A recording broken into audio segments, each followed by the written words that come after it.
Eu tinha tudo, até perceber que devia minha vida a alguém que estava perdendo tudo.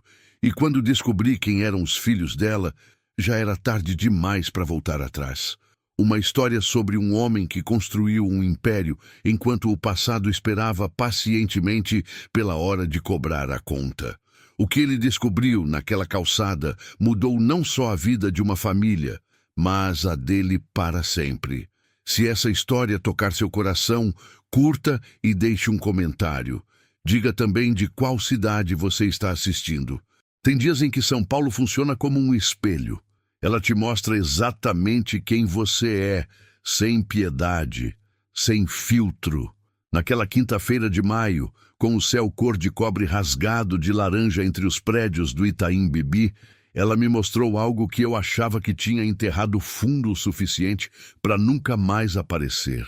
Eu tinha 42 anos. Era o tipo de homem que outras pessoas descrevem em uma palavra: vencedor. Empresa de logística com presença em 7 estados brasileiros. 2 prédios comerciais no meu nome, uma cobertura nos jardins com pé direito duplo, varanda com vista para a cidade inteira e uma geladeira de chefe que eu quase nunca abria. Carro blindado, motorista, segurança quando viajava. Uma agenda que era preenchida por assessora antes de mim e que eu revisava toda noite como quem lê um manual de instruções para o dia seguinte. Eu era Caio Drummond, e Caio Drummond não parava para olhar calçada. Naquela tarde, saí do escritório 40 minutos mais cedo do que o habitual. Tinha sido um dia de negociação pesada com uma transportadora do Sul que estava tentando me fazer aceitar uma cláusula que valia menos do que o papel em que estava impressa. Eu não aceitei, nunca aceito. Mas o esforço de ficar 3 horas sentado, mantendo a voz calibrada enquanto por dentro eu queria virar a mesa, tinha me deixado com aquela tensão específica na base do pescoço que só uma caminhada resolve. Não um treino, não uma massagem, uma caminhada. O tipo de movimento sem destino que meu corpo às vezes exige como condição para continuar funcionando. Mandei o motorista, seu Benedito, me esperar na esquina da Alameda Santos, 2 quadras abaixo. Afrouxei 2 dedos a gravata azul marinho, botei o celular no bolso interno do paletó grafite que eu tinha comprado numa alfaiataria em Milão no ano anterior. E comecei a andar. O cheiro de São Paulo me pegou de frente. Aquela combinação densa e contraditória de escapamento, comida de carrinho, pão quente de padaria, poeira úmida de calçada e o perfume caro que escapa das portas giratórias dos prédios corporativos quando alguém sai. Eu conheço esse cheiro de cor. Ele me lembra que estou vivo de um jeito que o ar-condicionado nunca consegue. Caminhei com o passo de quem não para nada. Ombros eretos, olhar à frente, as mãos dentro dos bolsos do paletó. As pessoas na calçada abriam passagem sem que eu precisasse pedir. Esse é um dos efeitos colaterais do dinheiro que ninguém te conta quando você ainda não tem. Você ocupa espaço diferente. Sua postura muda. Seu andar muda. E as pessoas percebem isso antes de saber quem você é. Eu estava a talvez 30 metros da esquina quando vi a mulher. Estava encostada no muro lateral de um banco fechado, numa parte da calçada que o fluxo de pessoas naturalmente evitava, como se houvesse um acordo tácito de não olhar. Ela tinha o corpo um pouco curvado para frente, segurando um bebê contra o peito, com as 2 mãos cruzadas, a manta de flanela desbotada enrolada ao redor da criança, com o cuidado específico de quem faz aquilo de memória, sem precisar pensar. Do lado esquerdo dela, apoiado no muro com o ombro pequeno, um menino de uns 4 anos dormia de pé, a cabeça encostada no braço dela, os olhos fechados, a respiração lenta. Aquele sono de criança que chegou no limite e simplesmente desligou onde estava, sem aviso. Eu quase passei, quase. O corpo já estava em movimento, já calculando os metros que faltavam até a esquina, quando alguma coisa me fez olhar de novo para o rosto dela. E o chão sumiu. Eu conheço aquele rosto. Conheço a estrutura das maçãs do rosto. um pouco salientes, simétricas. Conheço o nariz levemente arrebitado na ponta, como se fosse virar para cima, mas mudou de ideia no meio do caminho. Conheço a prega específica acima da pálpebra dos olhos amendoados, aquela dobra que é completamente particular desse rosto e que não se repete em mais ninguém que eu já tenha visto na vida. Esse rosto ficou guardado num lugar que eu achei que tinha trancado com chave e jogado a chave fora. Larissa. O nome veio antes de qualquer pensamento racional, antes de qualquer cálculo, antes de qualquer avaliação. Simplesmente irrompeu, como se estivesse esperando exatamente esse segundo para existir de novo. Eu parei no meio da calçada. Um homem de terno de Milão, parado no fluxo da tarde de São Paulo, como se tivesse pisado em cimento fresco. As pessoas me contornavam sem me olhar. Eu não me movi. Fiquei com os olhos fixos naquele rosto que o tempo tinha tocado, tinha cansado, tinha marcado embaixo dos olhos, com aquelas sombras que não são só de sono, são de peso, acumulado, mas que continuava sendo inconfundivelmente ela, Larissa Nogueira, a menina de Presidente Prudente que tinha 16 anos quando eu tinha 17, que morava a 4 ruas da casa onde eu cresci, que era a filha do seu Geraldo do armazém, que tinha o hábito de sentar nos degraus da varanda de tarde, lendo revistas dobradas na metade, que uma noite me viu parado na calçada da frente, com fome e vergonha demais para pedir, e que saiu 5 minutos depois, com um prato coberto com um pano de prato, e disse, de um jeito que não permitia recusa, come isso. Eu tinha feito as contas em milissegundos. Mais de 20 anos. Mais de 20 anos desde Presidente Prudente. E ela estava ali, na calçada de São Paulo, com 2 filhos, encostada no muro de um banco fechado, no fim de uma tarde que virava noite. Eu me movi devagar na direção dela. Devagar, como se me aproximasse de algo que podia quebrar, ou fugir. Quando eu estava a uns 3 metros, ela levantou os olhos, e o momento em que ela me reconheceu foi um dos momentos mais dolorosos que eu já testemunhei no rosto de outra pessoa. Porque antes que ela pudesse preparar qualquer coisa, eu vi tudo. Vi a vergonha chegar antes da surpresa. Vi o impulso de encolher, de sumir, de se tornar invisível para que eu passasse sem ter visto. Vi o esforço enorme e fracassado de compor uma expressão que dissesse que estava tudo bem, nada estava bem. E os 2 sabíamos disso. Larissa, eu disse, só o nome. Mas o nome carregava tudo que não precisava ser dito. Ela ficou em silêncio por alguns segundos. Ajustou o bebê no colo. Passou a mão livre no cabelo num gesto mecânico e vazio. Caio, ela disse por fim, com uma voz rouca, seca, cansada de um jeito que vai além do sono, cansada de um jeito que vem de dentro. O menino ao lado dela acordou com a movimentação, me olhou com os olhos grandes e completamente despertos de quem não tem o luxo de acordar devagar, olhos que avaliam a ameaça antes de avaliar qualquer outra coisa. 4 anos e já tinha aprendido isso. Aquilo me cravou no peito como uma agulha fina. Existe uma diferença crucial entre ver miséria e reconhecer miséria.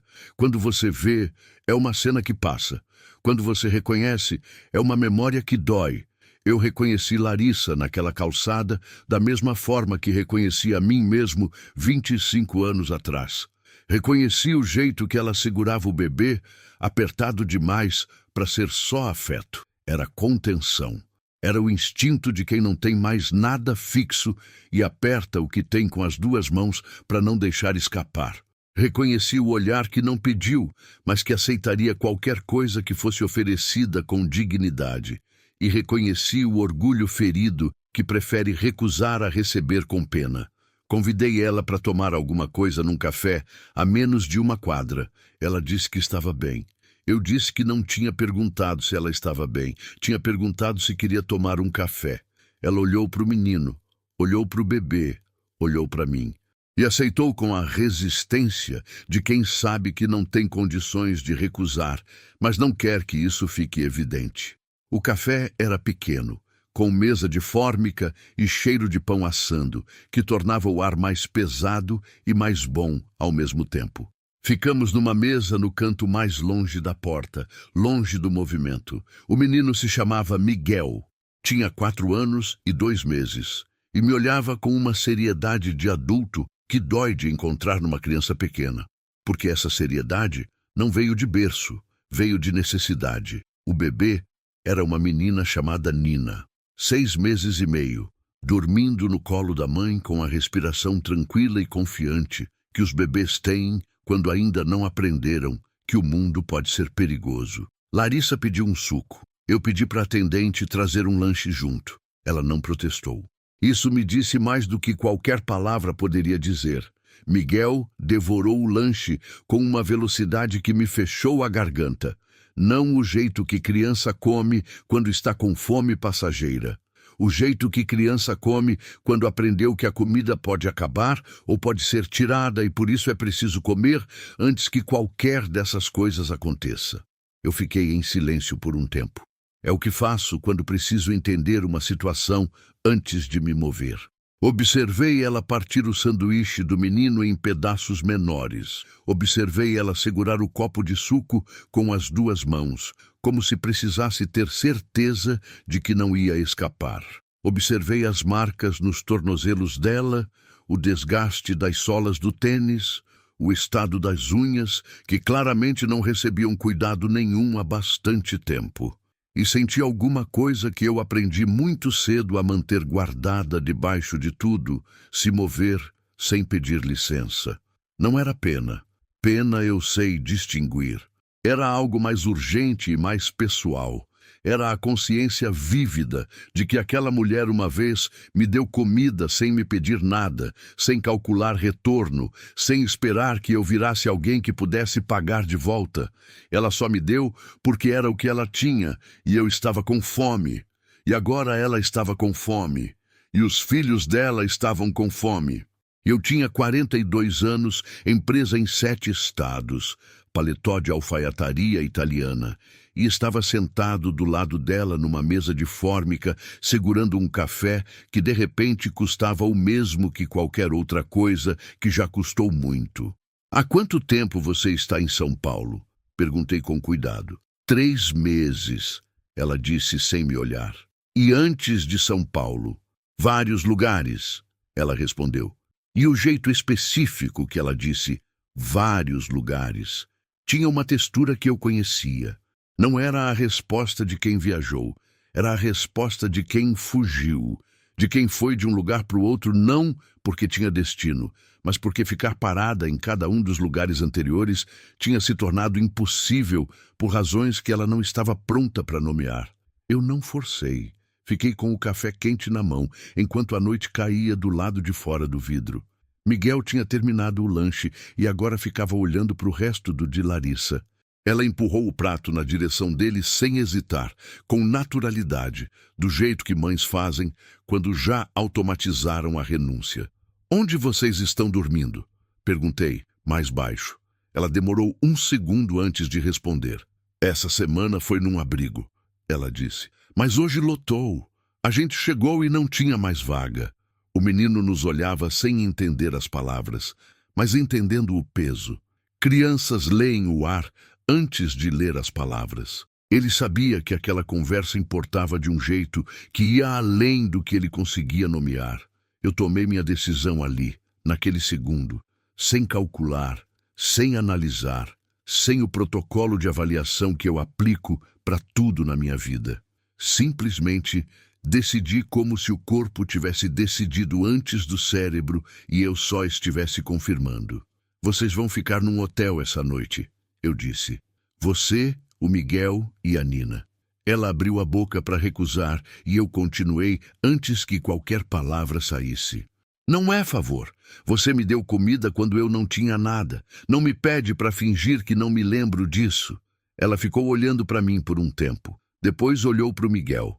E então o menino, com a honestidade direta e fatal que só as crianças têm, puxou a manga da blusa dela. Mãe, ele disse com a voz pequena e muito séria. A gente vai ter uma cama? As lágrimas de Larissa vieram silenciosas, sem drama, sem convulsão. Simples, escorregando, do tipo que escapa quando o corpo não tem mais energia para segurar. Ela não fez nada para esconder. Deixou cair. Passou os dedos rápido no rosto e ficou olhando para o suco que acabara de terminar. Eu olhei para o lado. Dei a ela o único espaço possível naquele momento. O hotel ficava a 6 minutos a pé. Um Ibis no centro expandido. Quarto limpo, 2 camas confortáveis, banheiro decente, café da manhã incluído. Eu paguei 3 diárias no balcão, enquanto Larissa ficava parada atrás de mim, com Miguel segurando em sua mão e Nina no colo. Todos os 3 em silêncio, olhando o lobby do hotel com aquela expressão de quem entrou num lugar em que não tem certeza se tem direito de estar. Subi com eles. Abri o quarto, verifiquei que estava tudo em ordem. Miguel foi direto para as camas, jogou o corpo pequeno de barriga para cima no colchão e ficou imóvel por um segundo, de braços abertos, olhando para o teto branco com a expressão de quem acabou de aterrissar em algum lugar que não sabia que existia. Depois fechou os olhos devagar, como se estivesse memorizando aquilo, guardando para poder acessar depois. Larissa ficou parada na porta do banheiro com Nina no colo, os olhos percorrendo o quarto com uma expressão que eu não sabia nomear com precisão. Alívio, misturado com vergonha. Gratidão misturada com alguma coisa mais antiga e mais pesada que ficava no fundo de tudo. Eu me sentei na cadeira de trabalho no canto do quarto. Ela sentou na beira da cama mais próxima, devagar, com o cuidado de quem ainda não tem certeza de que o direito de sentar ali é realmente dela. O quarto ficou em silêncio por alguns minutos. Só o barulho da cidade lá fora, abafado pelo vidro, e a respiração de Nina. Você não perguntou sobre o pai deles, ela disse de repente. Não era a hora, eu disse. Ela olhou para mim. Naquele olhar havia uma avaliação inteira acontecendo em tempo real. Ela estava me medindo, verificando o quanto eu era de confiança, calculando o quanto podia me dizer sem se colocar em risco. Eu conheço esse olhar porque uso ele o tempo todo. Amanhã você descansa, come, dorme, eu disse levantando. A gente conversa com mais calma quando você estiver pronta. Já estava com a mão na maçaneta quando ela falou. Caio, parei sem me virar completamente. Obrigada, ela disse. Eu saí sem responder.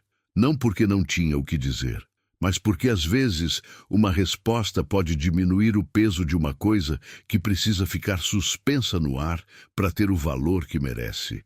Desci para o lobby. Saí na rua. O ar estava frio e cheirando a garoa fina. Aquela chuva de São Paulo que não é bem chuva. É só o ar ficando pesado demais e desabando em partículas. Fiquei parado na porta do hotel olhando para o nada por uns 2, 3 minutos. Senti o coração batendo mais rápido do que devia. Não era ansiedade de contrato, não era tensão de negociação. Era outra coisa. Era a sensação estranha e desconfortável de ter feito algo completamente fora do protocolo e perceber que não doeu, que na verdade era o contrário. Que havia algo no meu peito que estava menos apertado do que havia estado em muito tempo. Entrei no carro. Benedito não disse nada. Eu olhei pela janela molhada enquanto a cidade passava. E pela primeira vez, em quanto tempo eu não sabia precisar, não tirei o celular do bolso nenhuma vez durante todo o trajeto. No dia seguinte, cheguei ao hotel às 9 da manhã. Levei pão de queijo num saco de papel e 2 cafés em copo descartável. Não sabia o que mais levar. Não tenho costume de levar coisas para ninguém. Mas pão de queijo era o que aparecia sempre nos raros momentos bons da infância que eu mal tive. E naquele momento foi o que a memória do corpo mandou. Larissa abriu a porta com o cabelo molhado e o rosto lavado. E eu percebi imediatamente que ela era mais jovem do que a noite anterior deixava ver. O cansaço não tinha sumido, mas havia recuado alguns centímetros. Estava mais fundo, menos na superfície. Havia uma dignidade no jeito que ela estava de pé na porta do quarto, que não tinha estado lá na calçada, E eu entendi que a cama e o banho quente tinham feito uma parte do trabalho que nenhum dinheiro do mundo pode fazer sozinho. Tinham devolvido para ela a sensação de ser gente. Miguel estava deitado de bruços na cama, assistindo televisão com a concentração absoluta de quem nunca teve esse luxo disponível para ele. Nem virou quando entrei. Nina dormia cercada por uma fortaleza de almofadas que Larissa tinha construído na outra cama. Sentamos na beira da cama dela, o saco de pão de queijo entre nós dois, e conversamos por quase 2 horas. Ela me contou em pedaços, sem ordem cronológica, com pausas longas no meio das frases, do jeito que as histórias difíceis costumam sair quando a pessoa ainda não as processou completamente, quando elas ainda estão cruas demais para ser contadas de começo ao fim. Ela tinha ido para a Bahia aos 18 anos atrás, de uma prima que tinha prometido emprego numa loja de tecidos em Feira de Santana. A prima sumiu depois de 2 meses e o emprego durou 4. Mas ela ficou. Trabalhou em comércio, depois em casa de família, depois em comércio de novo. Construiu uma vida pequena, mas funcional, no interior do estado. Conheceu um homem chamado Lucas, que trabalhava em construção civil, que sorria de um jeito fácil e falava de futuro com convicção suficiente para fazer qualquer pessoa acreditar. Ela acreditou, ficou com ele. Ficou grávida de Miguel com 7 meses de relacionamento. Lucas ficou. Comprou uma roupinha azul no Mercadão, disse que ia ser diferente de tudo que veio antes, que Miguel ia ter um pai de verdade. 3 meses depois que o menino nasceu, ele deixou um bilhete na mesa da cozinha, dizendo que não era capaz de ser o que ela precisava, e foi embora. Nunca mandou mensagem, nunca ligou, nunca enviou 1 centavo. Ela reconstruiu. Levou tempo, demorou, mas reconstruiu. Depois veio Nina, de uma relação mais curta que ela descreveu com poucas palavras e um olhar que fechava a conversa antes de abrir. O pai de Nina tinha sumido antes mesmo do nascimento da menina, deixando apenas uma negativa verbal e o telefone no modo não perturbe. Após a segunda partida, com 2 filhos pequenos, sem rede de apoio e com o emprego que tinha perdido por causa das licenças não pagas, ela pegou o pouco que tinha, comprou passagem de ônibus para São Paulo e veio com a convicção de que cidade grande tinha mais oportunidade. O que ninguém conta é que cidade grande também tem mais gente sem oportunidade e que elas competem pelo mesmo espaço. 3 meses de abrigos, rodoviárias, parques, calçadas. E ali estava ela. Quando ela terminou de contar, o pão de queijo tinha acabado e o café estava frio. Miguel tinha parado de assistir televisão e ficava olhando para a janela com aquele olhar distante de criança que está pensando em alguma coisa que ainda não tem palavras para nomear. Eu ofereci emprego. Tinha uma unidade administrativa no Tatuapé que precisava de reforço no back-office, controle de entrada e saída de frota. Trabalho real, salário registrado, vale tudo, plano de saúde. Havia também um apartamento de funcionário disponível no mesmo bairro, pequeno, 2 quartos, que eu raramente usava, mas que existia e estava vazio. Larissa ouviu tudo em silêncio completo. Quando terminei, ficou um tempo olhando para o saco vazio do pão de queijo. Você está fazendo isso por mim ou por culpa? Ela perguntou, e a pergunta não era hostil, era honesta. Era o tipo de pergunta que só pessoas que já foram machucadas muitas vezes aprendem a fazer antes de abrir a porta. Não sei, eu disse, e era a resposta mais verdadeira que eu tinha. Ela ficou em silêncio por mais alguns segundos. Depois, assentiu devagar. Eu aceito, ela disse, mas tem uma condição. Qual? Você me trata como funcionária, não como favor disfarçado, não como coitada que você está salvando. Se eu não der certo no trabalho, você me demite como demite qualquer um. Se eu der certo, você me paga como paga qualquer um, sem proteção especial, sem conta para pagar depois. Eu olhei para ela por um momento. Trato feito, disse. Ela estendeu a mão. Nós apertamos. O aperto dela era firme, seco, de quem está acostumada a trabalho real. Mas antes de soltar a minha mão, ela segurou. Me olhou de um jeito diferente. Um peso que não estava lá antes apareceu nos olhos dela.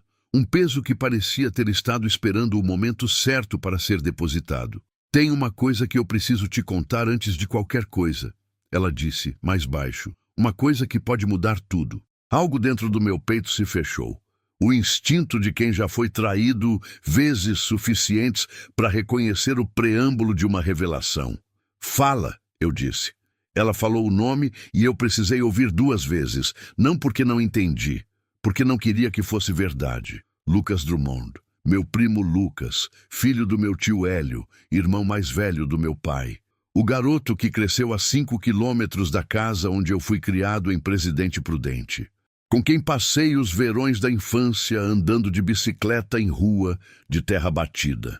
Que estava do meu lado quando minha mãe foi internada pela primeira vez e eu tinha 12 anos e não entendia direito o que estava acontecendo. Mas ele ficou sentado do meu lado no corredor do hospital sem dizer nada, só ficando, que era o único que importava. Que esteve no meu aniversário de 18 anos numa festa pequena em quintal alheio, e que era, naquela época, o único parente que me olhava como se eu fosse capaz de ir além. E que depois, quando as coisas começaram a melhorar para mim, foi na direção contrária. Bebida, dívida, emprego e outro que não durou. Eu tentei ajudar 3 vezes. Nas 3 vezes, ele usou o que eu dei para cobrir um buraco que se abria de novo, logo abaixo do que havia sido coberto. Na 4ª vez que ele me procurou, eu disse não. E a partir daí, o silêncio foi crescendo entre a gente até virar o estado natural das coisas. Até eu parar de pensar nele como uma perda e começar a pensar nele como um capítulo encerrado. Eu sabia que ele tinha sumido de Presidente Prudente há uns 6 anos. Minha tia Dilma, mãe dele, me ligou 6 semanas antes do dia em que eu encontrei Larissa na calçada, uma daquelas ligações curtas que eu atendia por obrigação. Ela me disse que Lucas estava em Cuiabá, em obra, que tinha parado de beber e que parecia estar tentando. Eu disse que era bom saber, encerrei a ligação e segui para a próxima reunião sem deixar aquela informação pousar. Agora ela pousava, com o peso específico e cruel de uma coisa que você tentou ignorar e que encontrou o caminho de volta. Lucas era o pai de Miguel. O garoto que me empurrou de bicicleta tinha engravidado Larissa, ficado 3 meses e ido embora com um bilhete na mesa da cozinha. Eu fiquei em pé, olhando pela janela do quarto de hotel. A cidade de São Paulo lá embaixo, viva e barulhenta, e completamente indiferente a tudo que estava acontecendo naquele quarto. Um ônibus buzinava numa esquina distante. Um pombo pousou no parapeito da janela e foi embora antes que eu pudesse fixar o olhar nele. Respirei fundo pelo nariz, deixei sair devagar pela boca. Larissa ficou em silêncio esperando minha reação. Eu percebi, sem me virar, que ela estava pronta para qualquer coisa. Pronta para minha raiva, para minha distância, para que eu mudasse de ideia sobre tudo que tinha sido dito antes. Ela tinha aprendido a se preparar para o pior, porque o pior tinha chegado vezes suficientes para ela parar de ser pega de surpresa. Eu me virei para ela. Isso muda sua decisão de aceitar o que eu ofereci? Ela perguntou antes que eu dissesse qualquer coisa. A pergunta era a mais vulnerável que eu já ouvi de uma pessoa tentando parecer forte.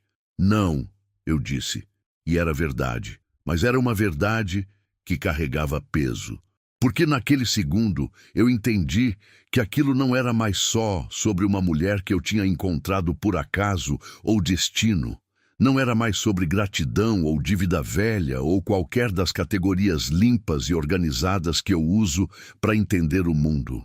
Era sobre um menino de 4 anos, com os olhos sérios de adulto, que carregava o sangue da minha família. Era sobre uma conta que a vida estava me apresentando sem aviso prévio, numa moeda que eu não tinha me preparado para pagar. Miguel nos olhava da cama onde ficava sentado. Ele não entendia as palavras, mas entendia a gravidade. aqueles olhos grandes e alertas que avaliavam antes de confiar, que esperavam antes de relaxar, olhos que eu conhecia de um jeito que não dependia de genealogia. Eu me reconhecia naquele menino com uma clareza que doía e aquecia ao mesmo tempo. Larissa começou na unidade do Tatuapé na segunda-feira seguinte. Eu não interferi no processo de integração, não pedi tratamento especial, não sinalizei para ninguém a história que havia por trás da contratação. Ela era funcionária. Ponto. Mas eu pedia relatórios informais da supervisora da área. Sabia que ela chegava antes do horário. Sabia que pegava os procedimentos rápido. Sabia que era quieta, mas que quando falava, falava com precisão. A supervisora me disse, numa ligação breve na terceira semana, que a nova funcionária era uma das poucas pessoas que ela tinha visto aprender controle de entrada de frota em menos de 10 dias, sem precisar ser corrigida 2 vezes sobre a mesma coisa. Eu ouvi aquilo e senti uma satisfação que não era de dono de empresa. Era mais pessoal e menos lógica do que isso. Miguel foi matriculado numa escola municipal a 2 ruas do apartamento. Nina foi para a creche conveniada com a empresa. Larissa levava os 2 de manhã a pé e buscava os 2 à tarde, no retorno do trabalho. Eu sei, porque o síndico do prédio me mandava a atualização das câmeras uma vez por semana, e eu podia ver aquela figura pequena saindo com um bebê no colo e uma criança na mão às 7 da manhã com uma regularidade que me dizia que ela estava se agarrando àquela rotina como a uma corda de segurança. Eu não visitei. Ela tinha pedido ser tratada como funcionária, e eu respeitei isso. Mas havia noites em que eu saía de uma reunião, ficava olhando pelo vidro da sala da presidência para as luzes da cidade e pensava no menino que me olhou com olhos de adulto numa cama de hotel de 2ª categoria enquanto eu segurava meio pão de queijo. E pensava em Lucas. Pela primeira vez em anos, eu pensava nele de verdade, sem o filtro da decepção, sem a economia emocional de quem já decidiu que aquele capítulo estava encerrado. Pensava no garoto que ele tinha sido, no homem que ele poderia ter sido se o destino tivesse dobrado diferente em algum ponto, ou se eu não tivesse desistido tão definitivamente na 4ª vez que ele me procurou. Porque havia uma coisa que ficava me incomodando de um jeito que eu não conseguia silenciar. Eu tinha dito não na 4ª vez porque tinha aprendido que alguns buracos não têm fundo, e talvez fosse verdade. Mas havia um menino de 4 anos que existia como consequência direta do percurso de Lucas, depois que eu fechei a porta. E eu não estava dizendo que a responsabilidade era minha, mas estava dizendo que a história não era tão simples quanto eu tinha precisado que fosse para seguir em frente. Numa quarta-feira, 3 semanas depois do início de Larissa na empresa, eu acordei às 3 da manhã. Me sentei na beira da cama. O ar-condicionado da cobertura fazia o som branco que geralmente me ajuda a dormir, mas naquela noite era só ruído de fundo. Peguei o telefone. Fiquei com ele na mão por 10 minutos, olhando para o número que eu havia relutantemente salvo depois da ligação da minha tia Dilma. Disquei. Lucas atendeu no 3º toque com uma voz de quem estava dormindo, mas acordou num segundo ao ouvir minha voz. Caio, ele disse. Confirmação, não surpresa. Como se tivesse esperado que essa ligação chegasse em algum momento, sem saber quando. Eu preciso te contar uma coisa, eu disse. E você vai ouvir tudo antes de abrir a boca. Eu contei. Falei por 15 minutos seguidos, com a voz firme e sem pausa. Da forma que falo em negociação, quando preciso que o outro lado entenda que não há espaço para interrupção antes que eu termine. Lucas ficou em silêncio absoluto durante os 15 minutos. Quando terminei, o silêncio do outro lado da linha durou tempo suficiente para eu me perguntar se ele ainda estava lá. Ela está bem? Ele perguntou por fim. A voz dele estava diferente de qualquer coisa que eu tinha ouvido nele antes, sem a leveza de sempre. Sem o escudo. Está melhor, eu disse. Está trabalhando. As crianças estão bem. Miguel, ele começou. Eu não vou te contar sobre o Miguel. Eu interrompi. Isso você vai ter que ganhar o direito de saber com ela, não comigo. Não sou eu que decido o que você merece saber sobre aquela criança. Silêncio. E você? Ele perguntou de repente. Como você está com isso tudo? A pergunta chegou por um ângulo que eu não estava preparado.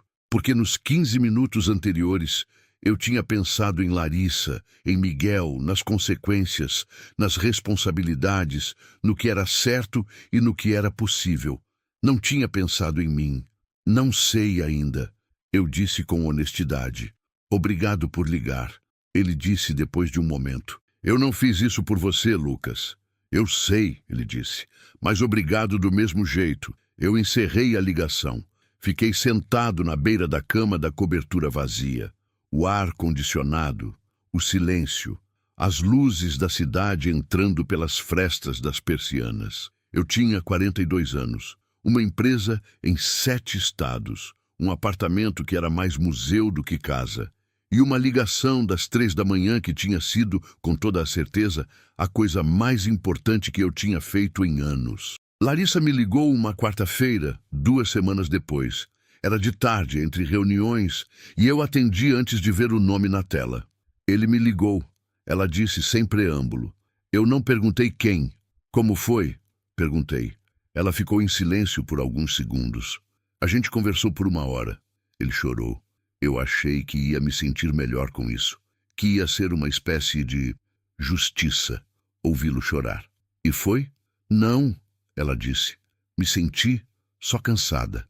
Cansada de um jeito que vai fundo. Isso é honesto. Ele pediu para conhecer o Miguel. Ela continuou mais baixo. E quando ele disse isso, eu precisei parar porque eu não sabia o que responder. Ainda não sei. Eu deixei o silêncio existir por um momento antes de falar. Larissa, você é a única pessoa nessa história toda que nunca fugiu de nada. Você foi a única que ficou quando era mais fácil ir embora. Você sabe a resposta. Só precisa de tempo para ouvir ela. Ela ficou em silêncio. Por que você não foi embora? Ela perguntou de repente. E eu entendi imediatamente que a pergunta não era sobre Lucas. Era sobre mim. Era sobre aquela calçada, aquele café, aquele hotel, aqueles meses. Eu pensei antes de responder. De verdade pensei, sem o reflexo automático de encontrar a resposta que soa certa. Porque quando eu olhei para o Miguel naquela calçada, eu disse, eu vi quem eu já fui. E eu jurei, quando era pequeno, que se um dia eu fosse alguém, eu não ia passar por esse menino sem parar. A linha ficou quieta por um tempo longo, mas era um silêncio diferente dos anteriores, mais tranquilo, como quando a maré recua e você finalmente vê o fundo e percebe que não era tão assustador quanto parecia de cima. Obrigada, ela disse. Para, eu disse. Ela riu. Uma risada pequena, cansada, mas real, completa. A primeira que eu tinha ouvido vir dela e que tinha uma qualidade específica de coisa que existe de verdade, não de coisa que alguém faz para ocupar o silêncio. Eu fiquei com o telefone na mão depois que a ligação terminou. Olhei pela janela do escritório. São Paulo em toda a sua imensidão, indiferente e viva, pulsando lá embaixo como sempre pulsa, sem se importar com os dramas infinitos que acontecem dentro de suas janelas iluminadas. E percebi que eu estava sorrindo, levemente, com contenção, do jeito que eu faço tudo, mas era real. Lucas voltou para São Paulo 4 meses depois. Eu soube pela minha tia Dilma, que estava radiante com o retorno do filho e que ligou para me contar como se eu fosse compartilhar a alegria dela, da mesma forma que ela compartilhava. Eu ouvi sem dizer muito. Larissa decidiu, depois de semanas pensando, depois de uma conversa que ela me contou em partes ao longo de vários dias, deixar que Lucas conhecesse Miguel. Não como pai que voltou arrependido para retomar o lugar que abandonou, como um estranho que precisaria provar, com tempo e com consistência e com presença real e não com promessa, que merecia qualquer espaço naquela vida. Ela foi absolutamente clara sobre as condições. Lucas aceitou. Se iria cumprir, o tempo diria. O tempo sempre diz. Eu me mantive na beira dessa história. Não era meu lugar ser árbitro de nada que não fosse meu. mas estava disponível quando Larissa precisasse de alguém que ouvisse sem julgamento e sem agenda. E havia algo nessa disponibilidade que me era estranha e necessária ao mesmo tempo. A empresa cresceu. A unidade do Nordeste abriu em março, dentro do prazo, dentro do orçamento. Eu viajei, fechei contratos, voltei, viajei de novo. A rotina continuou sendo o que a rotina sempre é, implacável, indiferente ao que acontece por baixo dela. Mas havia algo diferente no modo como eu a habitava. Algo que eu demorei a conseguir nomear com precisão. Comecei a ligar para minha mãe com mais frequência. Não toda semana com regularidade de agenda, mas com mais frequência do que os 2 telefonemas mensais que eu mantinha como protocolo. Comecei a perguntar como ela estava de verdade, não só confirmar que estava viva e que não precisava de nada imediato. Ela ficou confusa nas primeiras vezes. Depois começou a falar. E quando minha mãe começa a falar, ela fala de um jeito que preenche o espaço inteiro disponível. E eu percebi que havia ficado sem ouvir muito dela por muito tempo demais, e que o que eu estava perdendo não era recuperável, mas podia pelo menos parar de ser perdido. Fui a um jantar de um amigo que eu tinha recusado 4 vezes com desculpas razoáveis. Estava bom, as pessoas eram interessantes, a comida era boa. Eu fiquei até tarde sem perceber que tinha ficado até tarde. Isso não acontecia faz anos. Saí do escritório antes das 8 3 vezes na mesma semana. Na terceira vez, Benedito me olhou pelo espelho retrovisor com uma expressão que claramente queria dizer algo e claramente decidiu que não era sua vez de dizer. Eu quase sorri. Nenhuma dessas mudanças resolve o que é grande. Não dissolve a solidão que foi se formando camada por camada ao longo de 20 anos de construção ininterrupta.